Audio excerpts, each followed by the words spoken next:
were prominent go-to places to make that case. So I just want you to be aware of that. Okay. How would you describe the current situation in our culture in terms of racial tension? And by the way, I'm just looking around and I'm acknowledging the fact that this discussion feels easier for me in a setting where I see there's not a lot of diversity here, right, in terms of color, which is fine, right? But I'm just acknowledging that it is easier for me in this setting to facilitate that discussion, okay? How would you describe the current cultural tension just within the last few years? It's gotten a lot worse in the last 20 years. Okay. I think it was getting better at a point. About 20 years ago, it took a turn. And I think that started at the top. I'm not going to get into politics, but it started at the top and it trickled down. Okay. Fed by activists trying to make some money out of it. Okay. Also, I'd like to point out what you were saying about this being not a very diverse group. On Sunday morning, Christians are the most divided people in the world as far as segregation. That's right. Segregate on Sunday morning. I find that, I mean, it blows my mind. The witness of the unity of Christ should be the opposite, and yet here we are. Right. And I don't know why that is.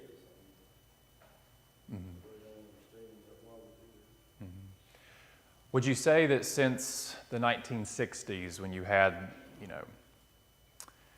Jim Crow laws being outlawed and, the Civil Rights Acts of the 1960s, would you say that things have improved? Like you said, things got better and then they got worse, right?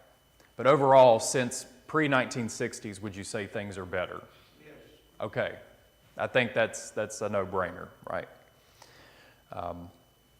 We still have, there could be residual racial prejudices that linger within us, and even some institutional remnants of that, right? But overall, things are much, much, much better. There is a people group that we seem to leave out, and we kill most of them, and clean them almost off the face of the earth. That's the American Indian. Mm-hmm. That's a people group that not very many of them now, because we kill most of them. Yeah. That plus many diseases got to them because they weren't used to them that the Europeans had. That's right. When And we treated them, we took the point, they weren't good enough to handle their own children, so we put them in schools, they were away from their parents. There's not a whole lot of difference in it. You're right, it definitely carries over to that. When European settlers come over, they viewed these people as less than human, probably didn't even view them as fully human, just based on a lot of their pagan practices, and viewed them as very barbaric, right?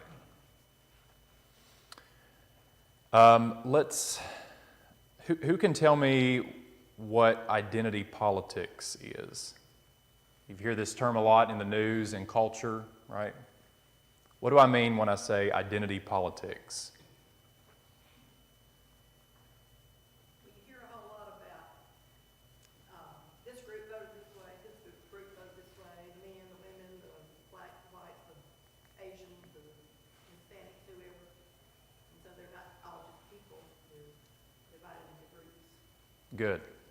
So based on, I look at somebody and I see based on their gender or their race, right, their sexual orientation that they spout out proudly, then I assume that they're going to fall in this group, in this category, right? And oftentimes they're conditioned by society that because you fall in this group, you have to view the world a certain way. Right? You have to vote a certain way. Okay?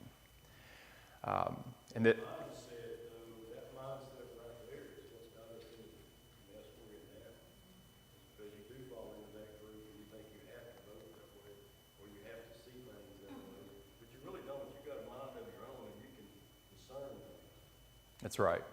That's good. And I think that goes back also tradition. My grandpa taught this, and that it just passed down. Even though I go and study the Bible and not see the difference, it's still in the back of your head. Mm-hmm. This is the way I was always taught.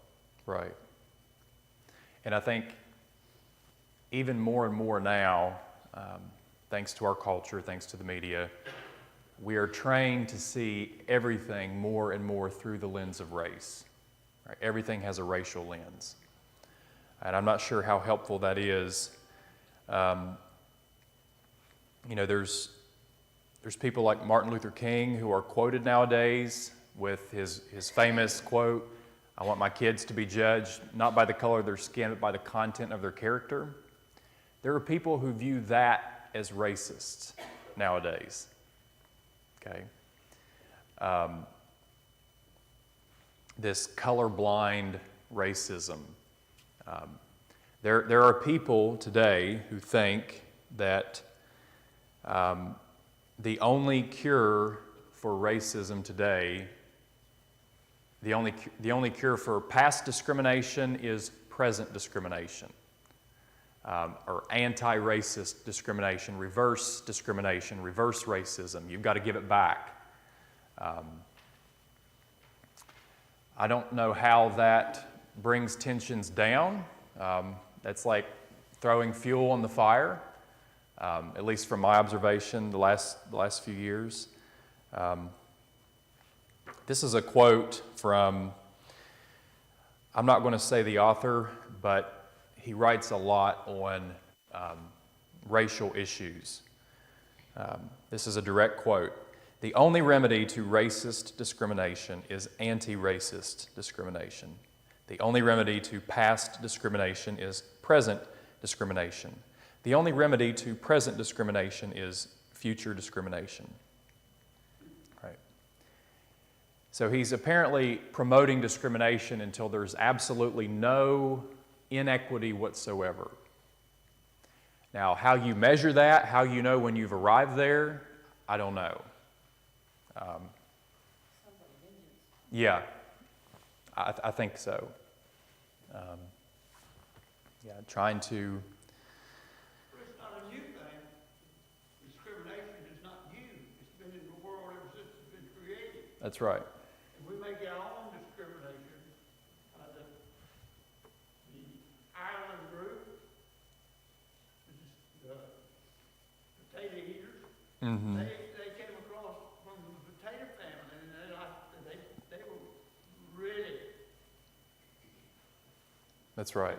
prejudiced against. They were just hard for the mix to find jobs and do anything. And then slowly and gradually, over the years, they were accepted and brought into the general thinking. But it took a while. Mm-hmm. Yes, it did.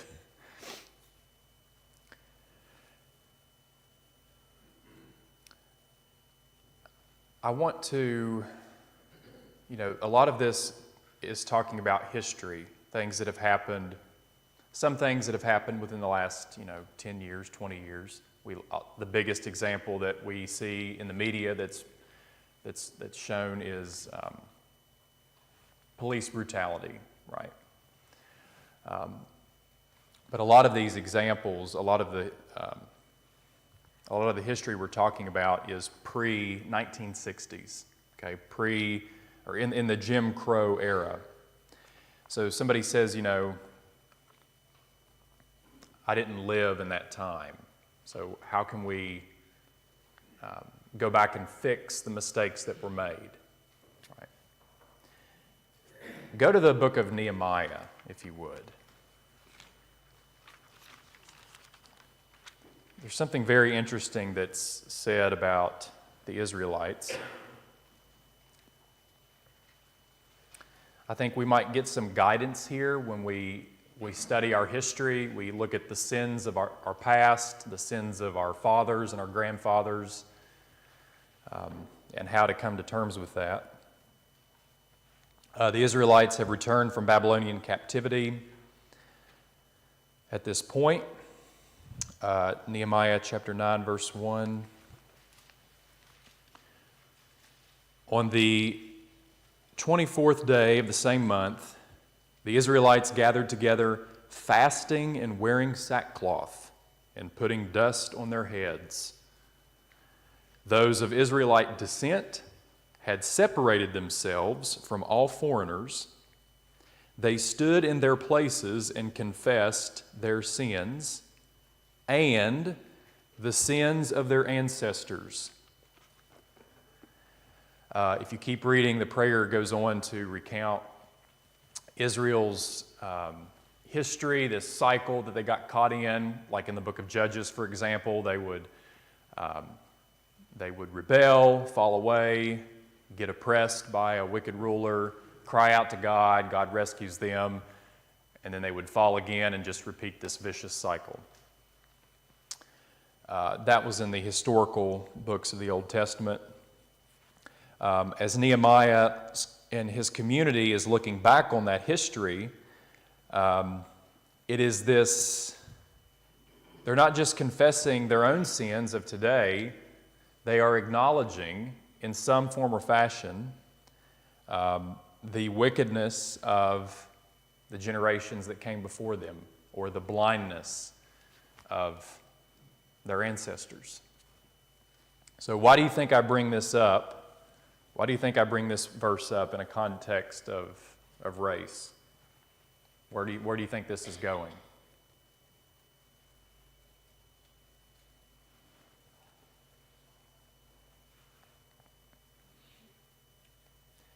Am I saying that,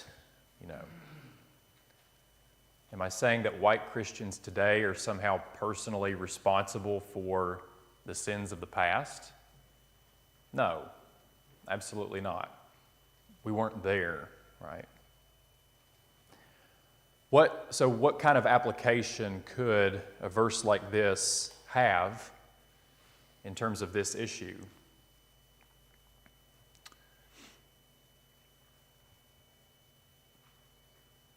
I think society tries to hold a certain group responsible a lot of times for their ancestors' actions.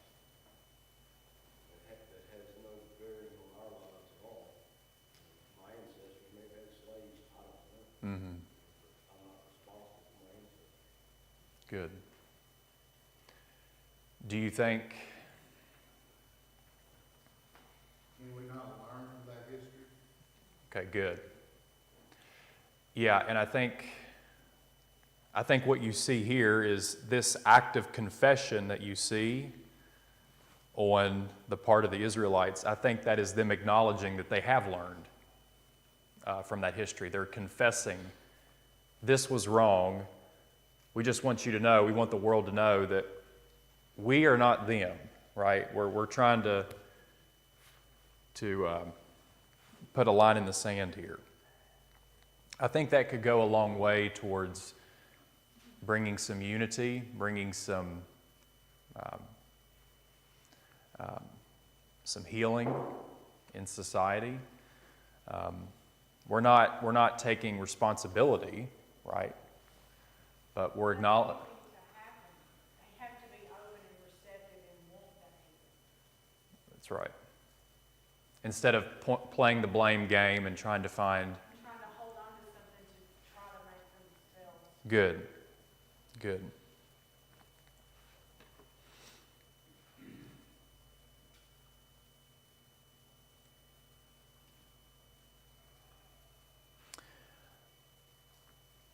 Let me move to some other discussion questions here. Do you think that, do you find racism to be a difficult topic to discuss with other people? Just with people within your orbit?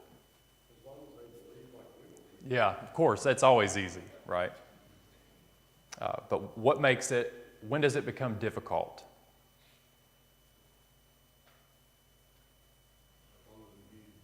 Okay, And I don't think it has to be this topic, any topic that someone has an opposing view on, it's harder to talk to them. sure. Whether you're trying to talk to them about becoming a Christian and they have different beliefs, I don't think that, I think it is more who and how we talk to people, That's right. how we approach that subject. Good. Yeah. I think often though, we feel, when we're speaking to someone of color or whatever, and we're discussing that, we take on those things that have happened in the past. And maybe feel shameful or whatever, and that kind of inhibits us from, really getting into a true discussion. Yeah. We do not know really, sometimes we don't want to know the history of racism, okay? And that's a problem right there, because, if you will go back, I mean, when those slaves were sold to us here in the United States, they were sold by their own people. And people don't know that, they don't. And there was an article that was written years ago in Reader's Digest, and it was, I am no hyphenated American, and it was about that. And he went back over to Africa and looked at his family, his tribe, and they were killing each other. And he came back, he was a black man, he came back and he said, I'm no hyphenated American, I'm an American. Mm. And sometimes we don't want to look at the real history. Mm. So, my question is, did not all of this start at the Tower of Babel? When God confused the languages for people? It says they were all one. When they thought they said they're gonna build a tower into heaven. And God said, let's confuse their language. So, I don't know that God wants everyone to be the same. I have a problem with it. I think if he had wanted us all to be the same, he would make us all the same. Yeah, he did make us all the same. He created us all different. Right, but no, every one of this human being in this world came from Adam. Did we not? We are all descendants of Adam and Eve. You act like you're not, you don't. I'm following you. I'm listening. So, it just looks to me like everyone was the same until the Tower of Babel. And then God saw that it wasn't gonna work. And can you imagine if everyone was the same, how powerful an organism or whatever you would call it would be if we all had the, I mean, it would have its good points and it would have its bad points, if there was no diversity. And it's kind of like what, Willingham has been teaching on the conflict thing. We wouldn't have any checks or balances or different opinions, or, I don't know, I'm just kind of thinking out loud here, but I don't know that God wants everybody to be. I mean, he's the potter, we're the clay. He made Jacob and Esau, he loved one, hated the other. I mean, I don't know that we could ever expect to be just perfectly united as one. Mm-hmm. It's not going to happen. It's not going to happen. But we have to learn to coexist lovingly. Mm-hmm. Yeah, that's the truth right there. Go ahead. Keep thinking about the Samaritans. I mean, they were half-breeds, and God didn't even want them to mix with the Israelites back in the Old Testament. Mm-hmm. But then you get to the New Testament, you look in John 4, and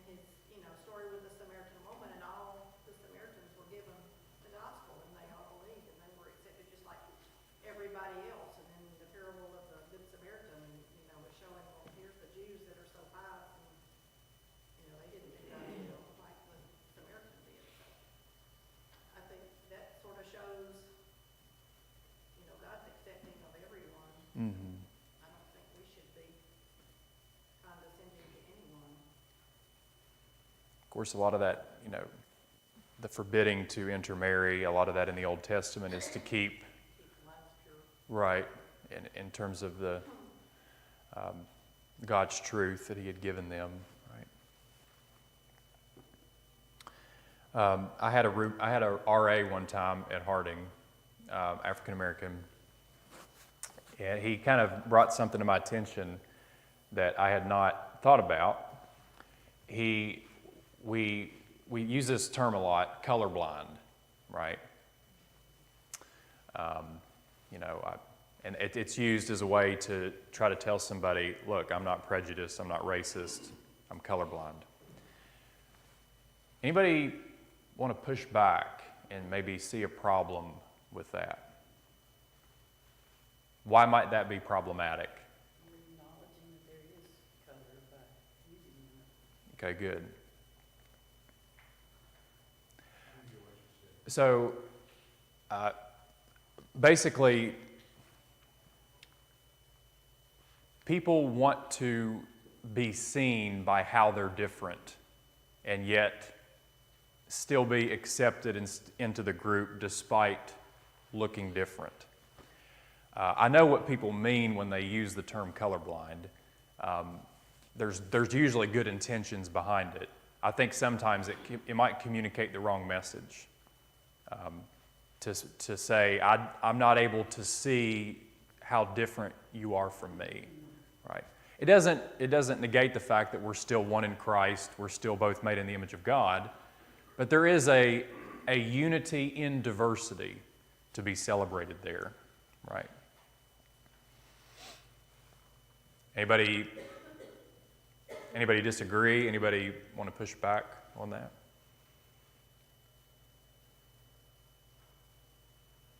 As a teacher in the classroom, I remember the first year in public school, I taught elementary, and my students were very diversified. And I used that term one time to another teacher. I said, in my classroom, I don't see color. So she had a student who was, but then I thought about that later, and the reason that I said that is because I went to visit homes. That was one of my big things. And I didn't grow up in an area where I was around black individuals. And so that, I didn't have that history. But it really taught me a lot of things, and it made me realize that I saw those kids, I did see those kids in so many different ways because I realized I was in their homes and I visited and saw what they, their backgrounds. And it gave me a better understanding, really, of when I use that term. I don't see color in the classroom. That makes sense. Yeah, that's helpful. I don't know if that made any difference with her or not, but. Anybody have a final comment for this morning? Go ahead. Prejudice is not just against race, it's against your economic status, your education, your physical build, your age. Mm-hmm. It covers many, many things. And as a Christian, we may have thoughts of being prejudiced, which is wrong, but they should never be acted upon. We try our best to show love in every situation that we can. As a human, there's no way we can be prejudiced against someone, because we have opinions. Right. I